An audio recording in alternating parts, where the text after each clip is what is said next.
everyone. You're watching In Case You Missed It, and this is what happened in round 13. Well, Richmond has sent a clear message to the competition and stamped itself as firm premiership favourites. The Tigers are back on top of the ladder after a stirring 18-point victory over Geelong at a wintry MCG on Sunday. And it wasn't a great omen for Richmond pre-game, with soggy conditions ruining their banner.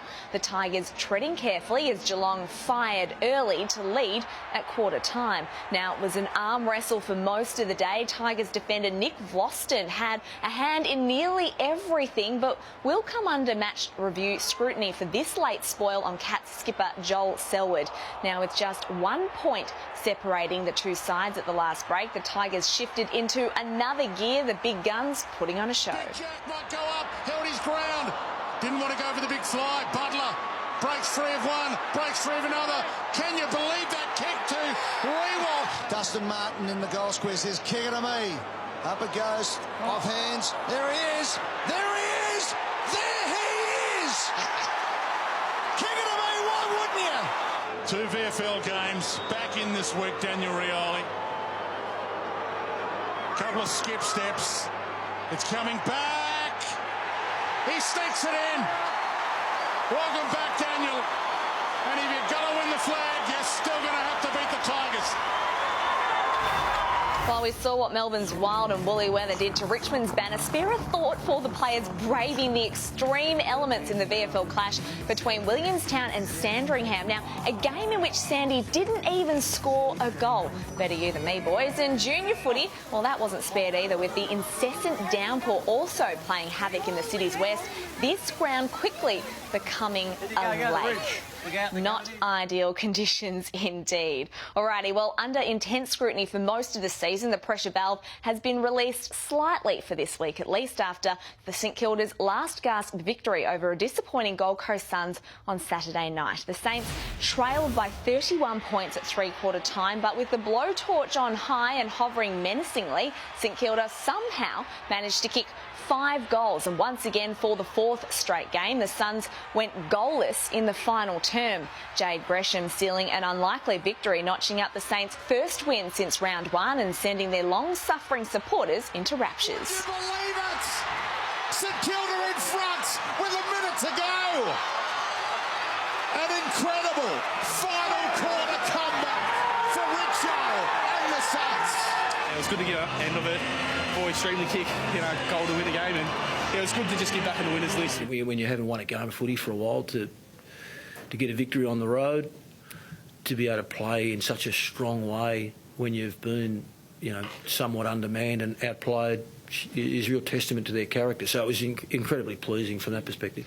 Relief there for Richo. For the Suns, on the other hand, it was yet another demoralising loss, and it left rookie coach Stuart Dew wondering whether his side really wanted the 4 points. Simple question as to why didn't we want to win the game? Why didn't we want to win the game? We did so well in the first 3 quarters, and proud of their effort to be at that point, but that's what makes it harder to swallow because of the last quarter, because the effort was really good in the first 3 quarters.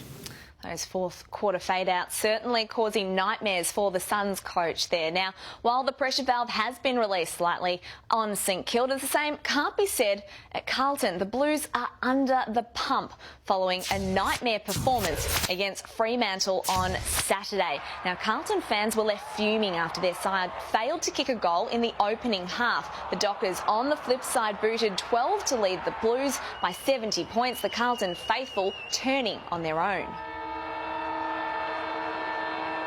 Listen to the fans. This is not good. 12-5, 77 from Adel. No wonder they're disgruntled. Carlton are 7 behind. Freo stars in Nat Fyfe, Lachie Neale and David Mundy continued their charge after the main break as the Blues youngsters continued to flounder. I don't think many AFL players go out there and not try. I think it's a really easy, sweeping statement to make, and it can become a headline really quickly. I don't think any players, and particularly a young group, go out there not to try and get beaten. Fans bombarded talkback radio after the 57-point loss. Ex-Blue Reece Palmer weighing in on social media, questioning the culture of the club despite having played just one game at Carlton last season before being delisted. Now, the loss couldn't come at a worse time, with skipper and free agent Mark Murphy spending last week in Byron Bay contemplating his future. Last week was a good chance to get away with my family and have a chat about a few things and what's really important to myself and to us. So, yeah, I haven't put a time frame on it, but, yeah, I'll speak to my manager probably next week at some point. Time now for hot and cold, and it was absolutely freezing at the MCG on Saturday night. And while he might be known for his hot temper and fiery white line fever, Hawks star James Sicily was running hot against the Crows. The defender was superb down back, but managed to sneak forward to snag not one but 3 goals. And that for Sicily from the handball. Look at the joy on that young man's face. But with the Hawks' 1978, 88 and 2008 premiership stars watching on, the night belonged to Sean Burgoyne, the veteran Hawk, finishing his 350th game in style. Look out. Here is Burgoyne. Look at this. Look at this. And listen to this. The man they call Silk, the 16th AFL VFL player to notch up the milestone, the occasion prompting coach Alistair Clarkson to pen a song which he actually sang during the week. Not something you see every day there from Clarko.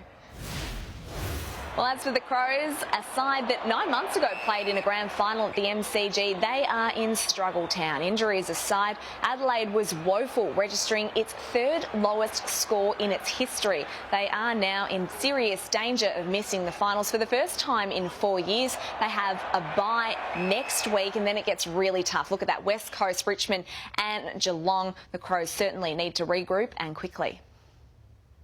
We need to get back on path and go in the right direction, because at the moment we're disappointing ourselves and our fans and supporters. It's a different journey for us this year. You know, we had a good run last year, and right now we're facing some challenges, and that's what tests you, and that's what tests footy clubs. And you know, as a footy club, we don't want to accept where we're at, but we also need to stay galvanised and stay together and make sure that we find our way and work our way out of it. The good news is star Crow Rory Sloane and forward Tom Lynch should be back after the bye. To the Friday night clash at the SCG, and did Buddy get bundled over or did the superstar take a swan dive? Well, match review officer Michael Christian didn't think much of this incident involving Lance Franklin, with Buddy escaping a staging charge, but there have been comparisons made to this dive, which Richmond defender Alex Rance was fined $1,000 for in the Dreamtime game. Tigers coach Damien Hardwick defending the pair. I'll over-exaggerate for a free kick, absolutely. And every player within the AFL system has done the same. Unfortunately, they seem to pick on my bloke. That's what we do, mate, champions. Buddy Franklin over-exaggerates a free kick, all of a sudden the media are all over him. Just let the guys play. Pull your heads in a bit, I reckon. Seriously, just talk about the game. Stop looking for the sensational headlines. It is just ridiculous. Staging aside and back to Friday night, Sydney still managed to flex its muscles against an inaccurate West Coast to grind out a 15-point win. The Swans now officially the Eagles' bogey side, with John Longmire 2 from 2. So Sydney, the only team to beat the West Coast Eagles this year. They did it in round 1 and they do it again in round 13. All right, sticking with this game for a moment, and it's now time to check out what's been making news on social media. And West Coast's trip to the SCG was the first time Eagle Liam Ryan had set foot in Sydney. And he certainly was happy to see the sights, thanks to his tour guide, Nick Natanui.